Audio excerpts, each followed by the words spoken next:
So here we have a billet timing chain squirter install. First thing you're going to see is Miguel using a drill to clean up the hole where the OEM squirter was.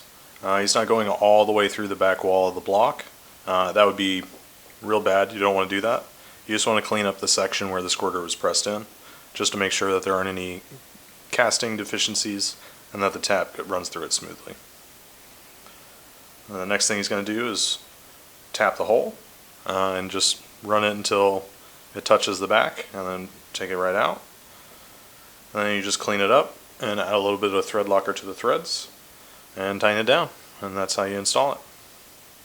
And the benefits to having this squirter over the factory one is that the factory, you press it in versus this billet one, which is threaded. It's a lot harder to get it to back out in a high pressure situation. Whereas this squirter is also a little bit longer, so that way even if it started to unthread itself and start backing out, the timing cover would stop it. So you're never going to run into a situation where it drops into the pan and you have a loss of oil pressure just from your squirter. And the factory squirter has one hole, whereas this one has 4. So orientation isn't a big concern, and having enough oil lubrication on the chain isn't a big issue either.